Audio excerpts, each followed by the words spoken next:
¿Todo bien? Ahí vamos con el segundo webinario. Parece hace re poquito, vos decías, Guni, que te parecía mucho tiempo. Para mí pareció re poquito tiempo y ya estamos en el segundo webinar. Pasaron muchas cosas. Primero que nada, quiero volver a repetir los mantras que venimos diciendo ya seguido, que es: el plástico no desaparece, es un material que no desaparece. Segundo, a pesar de que no desaparece, es un gran material. El problema es nuestro uso y abuso. Después, que la solución no está en el reciclaje, sino en la prevención. Y para mí lo más importante es que todos y todas podemos ser parte de la solución. Y esto ya se fueron dando cuenta en la fase 1, que en realidad es mucho más realizable de lo que parece cuando escuchamos los problemas.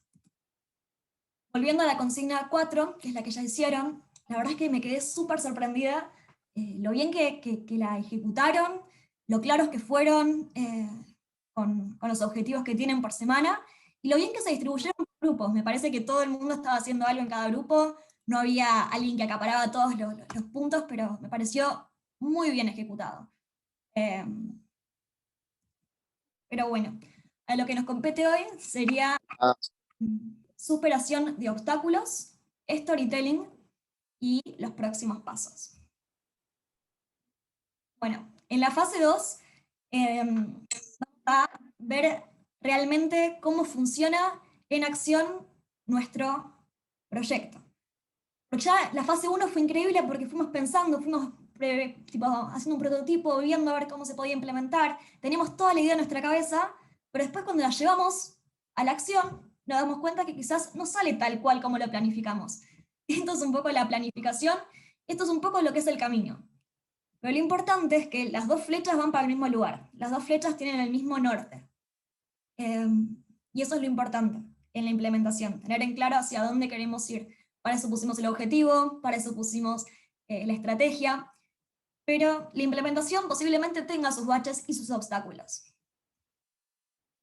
Por eso, lo primero de este webinar es entender cómo podemos solucionar esos obstáculos que se nos pueden venir en el camino. Y tenemos 3 tips para poder implementar en sus proyectos. El primero de todos es seguir la hoja de ruta. Es confiar en ella, pero también ser flexibles. Confiar en la hoja de ruta. Entonces, primero que nada, no hay que olvidar que ustedes ya hicieron. Con la consigna 4 ya hicieron un plan de acción, ya tienen un mapa, pero también tienen que recordar que, como dijimos, las cosas pueden cambiar. En este panorama actual nos damos cuenta que las cosas cambian constantemente y no todo lo que uno planea sale tal cual como uno quiere. Entonces hay que tener, mi abuela usa mucho la expresión tener cintura, que es adaptarse un poco a las cosas que vienen y que suceden y poder ser creativo ante lo que nos puede llegar a pasar. Bueno, para la primera parte, que es seguir el plan de acción, está bueno que cada vez que se encuentren sin entender bien qué hacer, a dónde ir, qué es lo que tienen que hacer para esta semana, vean el plan de acción, vean los roles y los sigan. Y siempre lo tengan como un mapa que les guía por dónde es el camino. Muchas veces cuando estamos en la implementación nos olvidamos que ya hicimos un plan y terminamos repitiendo cosas, no siguiendo lo que ya teníamos pensado. Entonces, tener esto bien en la cabeza está buenísimo. Vi que la mayoría de ustedes pusieron en roles como un planificador. Está buenísimo que el planificador les diga, esta semana esto, esta semana lo otro. Tengámoslo en cuenta y no nos olvidemos, pero es el punto justo entre seguirlo a rajatabla y ser flexibles. Vamos a dar un ejemplo de 2019, del primer desafío, prototipo chiquitito que estábamos haciendo, y un equipo que se llamaba Lifecycle, se daba cuenta que en su colegio, en su kiosco, usaban mucho galletitas, comían mucho galletitas de una marca muy conocida acá que se llama Arcor. Y la mayoría de los chicos compraban galletitas en el recreo de esa marca. ¿Qué pasaba? El equipo se quiso poner como objetivo hablar con Arcor, hablar con esta marca. Es una marca enorme. Está buenísimo porque era tal cual el producto que querían usar y lo querían vender a granel, o sea, sin el packaging. Se intentaron contactar muchas veces y resultó que al final la marca no les contestó. Entonces su plan no lo pudieron ejecutar tal cual. ¿Pero qué entendieron? Bueno, cerca de acá, de mi colegio, hay una panadería que vende galletitas que también a los chicos les gusta mucho, y compraron y les gustaban. Y saben que muchos van a comprar a la panadería y vuelven acá. Entonces dijeron, bueno, una forma en la cual se pueden vender menos las galletitas que tienen packaging y más las galletitas al granel, es haciendo un convenio con esta panadería. Así que cambiaron su plan de acción. Su plan de acción ya no era hablar con los de Arcor, sino que era hablar con la panadería. Así que lo hicieron y lo empezaron a implementar, y las galletitas que se compraban a granel, o sea, sueltas, se terminaron vendiendo mucho más que las que eran de Arcos, la que eran en packaging. Así que eso es un caso de éxito de cómo uno puede readaptarse, ser flexible y hacer cambios positivos. Bueno, punto 2 para poder superar obstáculos es tener aliados estratégicos. Ya, no sé si vieron, pero la semana pasada subimos un poco sobre qué eran los aliados estratégicos y cómo poder hacer alianzas con los aliados estratégicos. Si quieren volver a verlo, el posteo está en consignas, pueden verlo, pueden chequearlo, que creo que les va a venir bastante bien, pero vamos a explicarlo igual de todas formas un poco por arriba.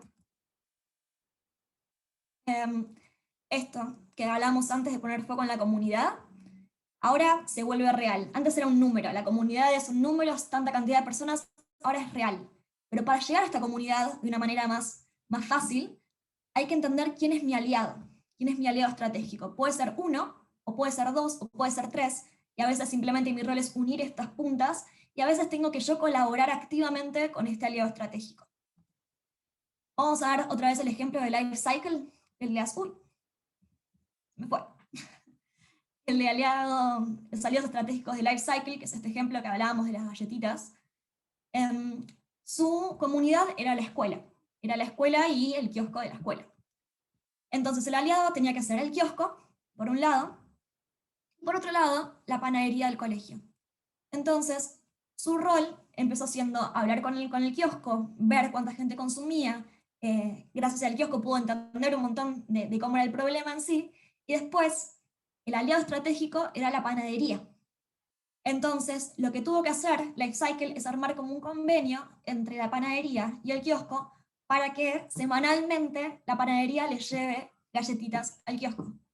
Esta era la forma en la cual pudieron implementarlo, y después ellos se pudieron desligar y este convenio siguió funcionando.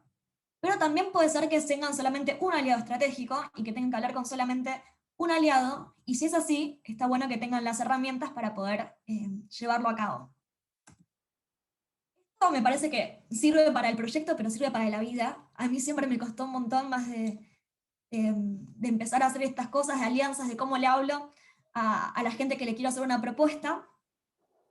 Creo que viene bastante bien organizarse un poco. Hoy en día posiblemente la mayoría de las alianzas que hagan van a ser virtuales, van a ser un llamado, una videoconferencia, un mail, o quizás tengan que también hablarlo en persona, pero cada cosa que vayan a hacer, intenten, medio por arriba, tampoco tienen que chequear los puntos, pero sí, medio por arriba tener estas 5 cosas. Primero, la presentación. Muchas veces no saben quiénes son, qué es este desafío que están haciendo, así que muy brevemente contarles quiénes son, de qué colegio vienen, de qué se trata el desafío, cuál es su objetivo. Después, introducir el problema. Para esto lo bueno es que ya ustedes ya tienen una imagen previa para introducir el problema numéricamente y mostrarles, este es el problema, y además acá tengo el número de cuánto se genera de plástico por año. Eso es un número que seguramente el aliado estratégico lo va a impactar, lo va a choquear, y es una buena forma de agarrar la atención. Tercero es introducir el proyecto. ¿Qué es lo que ustedes están haciendo? ¿Cuál es su estrategia? ¿Cuál es su propuesta? Y acá también el número del objetivo. ¿Cuánto piensan reducir con su estrategia? El punto 4, que para mí es el más complicado a veces ser conciso, es decir, ¿qué necesitamos nosotros del aliado estratégico? Cuanto más clara sea la propuesta, mejor va a ser la alianza. ¿Por qué? Porque muchas veces es como, ay, muy lindo todo, pero ¿yo qué tengo que hacer? Cuanto más digerido se lo podés dar al aliado, y hasta cuanto más le puedas decir, y también te beneficia a vos de tal manera, es más fácil que se dé la alianza. Esta es la parte como más interesante y hay que dejarla más en claro. Y por último, concluir y agradecer por el tiempo, porque siempre el tiempo y la atención se tienen que agradecer. Bueno, y el punto 3 es hacer una crítica constructiva. Yo ya vi que igual ustedes estuvieron colaborando bastante por la aplicación, pero este es el mejor momento para tener una crítica constructiva. La crítica se puede dar en el aula, o sea, en clase, ustedes pueden hablar con sus compañeros, mostrarles el proyecto y decirles, bueno, acá tengo un problema, ¿cómo lo puedo superar? Y muchas veces, como estamos más enfrascados en nuestra problemática, en lo que es el día a día del proyecto, nos olvidamos tener una mirada más externa y ver cuáles problemáticas podemos llegar a tener. Si tenemos un espacio en donde se hacen críticas constructivas, puede generarse algo que quizás yo, que vengo en el día a día, no lo puedo ver, o quizás el mentor, que también está todo el tiempo fijándose el proyecto, no lo puede ver, y siempre llega como a soluciones más ricas. Y por otro lado, en la app, la idea es que también, o sea, hagan estas críticas constructivas, pregunten por críticas constructivas y colaboren entre los equipos. Algo que después vamos a aclarar un poco más, pero que es importante. La parte de cooperación de puntajes tiene que ver con cooperar con sus comunidades, pero también cooperar con los otros equipos. Ya vimos que hay varios equipos igual que estuvieron cooperando entre sí, que puede ser desde una cosa de comunicación, hasta pasarse tips, hasta contarles propuestas nuevas, mostrarles cosas nuevas. Siempre esa cooperación se valora un montonazo, porque también es lo lindo de tener esta comunidad virtual de gente que está haciendo cosas por el planeta, es que se use en eso y que sepan que hay alguien en Colombia, por ejemplo, que está haciendo exactamente lo mismo que ustedes o algo similar a ustedes y puedan pasarse cosas que hayan aprendido, cosas que están aprendiendo, que hagan una campaña de comunicación juntos. Eso se valora un montonazo. Y otra cosa que es importante es aprender a pedir feedback. O sea, aprender a pedir ayuda, porque muchas veces yo si no tengo muy en claro qué es lo que quiero pedir, me cuesta mucho poderlo decir. Entonces, tengo que tener en claro, no, mira, yo quiero pedir que me digan cómo hago si no me contesta el aliado estratégico. Quiero pedir que me digan cómo hago si la comunidad no entiende la propuesta que estoy haciendo. Eh, Todas esas cosas está bueno que entiendan cuál es su obstáculo Sí, para poder implementarlo. Para poder implementarlo. Si no entienden el obstáculo, no van a poder pedir ayuda. Y una vez que entiendan eso, está bueno también aprender a dar feedback. O sea, cuando yo quiero hablar con un proyecto, estas 4 cosas me parece que son claves para que las veamos y que las repasemos. Uno es valorar. Cuando yo escucho un proyecto, lo primero que me sale en la cabeza es, uy, esta cosa es muy interesante que dijiste. Como que ten en cuenta que esto es lo más interesante que me resultó. Por otro lado, si yo no entendí cómo funciona el proyecto, hay que preguntar. Porque muchas veces esta cosa de que no está claro, para quien se lo comunicas, significa que no está claro para la comunidad. Entonces, cuanto más puedas preguntar, más rico va a ser para el interlocutor. Después, sugerir. Si ustedes dicen, por lo que estás haciendo por este lado, podés hacerlo por este, quizás es más fácil, siempre ayuda, siempre ayuda. Y no tengan miedo de sugerir, obviamente con respeto, pero no tengan miedo de sugerir otras opciones. Y por último, esto que hablamos, crear alianzas. Siempre es un buen momento cuando podemos ver el proyecto de otro para decir, te puedo ayudar, o me podés ayudar a mi proyecto. Bueno, eso es todo lo que fue solución de obstáculos, superación de obstáculos, digo. Y ahora vamos a storytelling. Si quieren por el chat pueden ir poniendo si conocen lo que es storytelling o no. Igual es bastante como por arriba, pero bueno, es el arte de aprender a transformar experiencias en historias. ¿Por qué contamos historias? Creo que si nos ponemos a pensar, la mayoría nos acordamos del primer cuento que nos contaron de chicos. ¿Y por qué es esto? Las historias, la forma narrativa, tiene muchísimo que ver con la forma en la cual entendemos la realidad. Yo, tiro dato, soy estudiante de imagen y sonido, o sea que un poco me encargo de entender estas historias y generar historias para que después sean piezas audiovisuales. Y siempre, en una clase mía que es narrativa, nos hablaban de que cuando el humano piensa en el pasado, por lo general lo piensa en forma de historia. Y la mejor forma en la cual alguien puede comunicar algo que le pasó es de manera de historia. Por eso cuando nos vamos de camping y prendemos el fogón, y cuento un cuento, hay tanta tensión y siempre uno se acuerda de ese momento. Por eso es tan importante convertir las experiencias en cuentos, en historias. Para eso es importante, acá dejamos como para los que después vayan a ver el webinario, un poco de la descripción de qué es storytelling. Pero la idea es, cuando uno cuenta una historia, es generar sensaciones en el interlocutor para que esas sensaciones se vuelvan recuerdos y después sean una toma de acción. Acá les damos algunos tips para poder contar sus experiencias y convertirlas en historias. Primero es entender la audiencia. ¿A quién se lo estoy contando? Si yo le cuento esto a alguien mayor, quizás no usaría algunas frases que son más joviales. Si mi comunidad tiene que ver con más gente de mi edad, sí, puedo usar palabras más joviales, puedo usar palabras más que yo uso con mis amigos, y si tengo que hablar, por ejemplo, con el director de mi colegio, voy a intentar usar palabras más formales, más serias, más claras. Por otro lado, desarmar personajes ficticios o reales. Lo que nos pasa por lo general es que cuando nos cuentan una historia siempre nos ponemos en el lugar del personaje. El personaje pueden ser ustedes, y eso está muy bueno, o también puede ser un personaje que sea la persona que va a recibir esto. Por ejemplo, en el caso de las galletitas, el personaje que arman las chicas de Life Cycle puede ser el chico que siempre compraba galletitas en plástico y ahora empieza a comprar galletitas a granel. Eso es una historia también.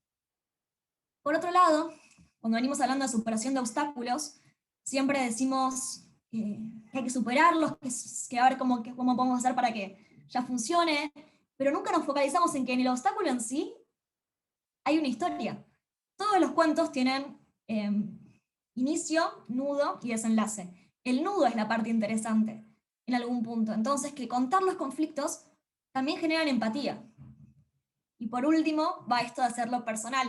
Es contar todo esto desde su persona y también poder, gracias a esto, generar esta empatía. Porque lo más importante de las historias es que tienen un contenido humano. Y eso es lo importante. Pero bueno, terminando un poco con estas dos cosas, vamos a lo que viene, lo que se viene, los próximos pasos. Hacemos como un pequeño paneo por lo que fue la fase 2, por lo que es la fase 2. Ya hicieron el plan de acción, que es la consigna 4. Ahora la consigna 2 va a ser superación de obstáculos, y la consigna 3 va a ser storytelling. Después de eso van a tener el checkpoint 6, que es la consigna 6, que es parecido a lo que ya hicieron en la consigna 2. Y después la fase 3, que es la fase de presentación, que es la fase final. Pero bueno, ahora es la parte que están muchos esperando, que es lo de puntaje. Puntaje tenemos 4 criterios. Los 4 criterios los nombramos porque creemos que cuando hablamos de los jóvenes que son cabezas ambientales, o líderes ambientales, se nombran mucho estas 4 habilidades y creemos que es por donde hay que evaluar basándonos en eso y no basándonos solamente en el proyecto. Entonces, cooperación es lo que veníamos hablando. Esto de poder interactuar a través de la app con otros equipos y armar alianzas, también colaborar con su comunidad, eso es muy importante. Después, comunicación, que tiene que ver con cómo presentan lo que ustedes están diciendo.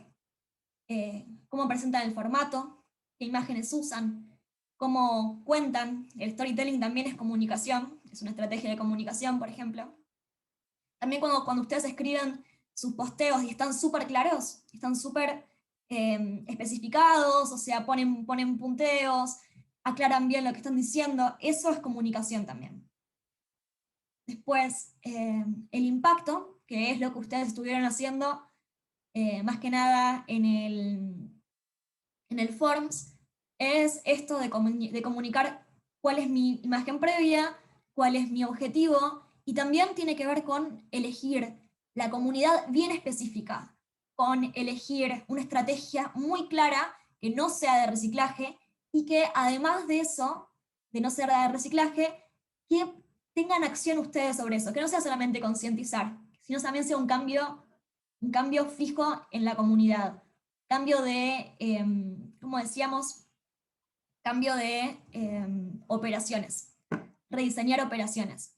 O sea, si yo solamente digo, quiero concientizar sobre esto, quizás tengas un poco menos de puntaje que alguien dice, quiero armar un sistema para que se deje usar esto. Y por último, está el liderazgo. Liderazgo es cada vez que ustedes hacen algo extra.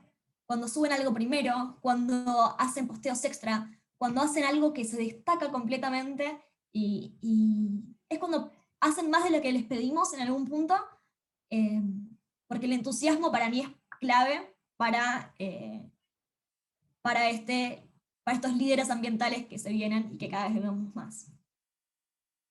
Ahora sí, para más manos a la acción, la consigna 4, consigna 4 nos consigna 5, está mal, bueno, lo tengo que cambiar.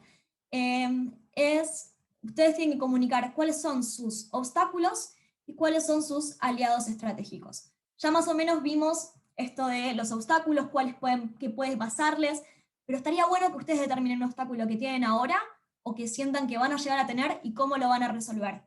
También para poder preguntarles después a sus compañeros cómo resolverlo, pueden ahora hacer interacción, charlarlo, pero está bueno que determinen bien qué obstáculo pueden llegar a tener. Muchas veces ahora no lo podemos ver, pero cuando nos ponemos a pensar, todos podemos llegar a tener un obstáculo. Y por otro lado, cuéntenos cuál es su aliado estratégico.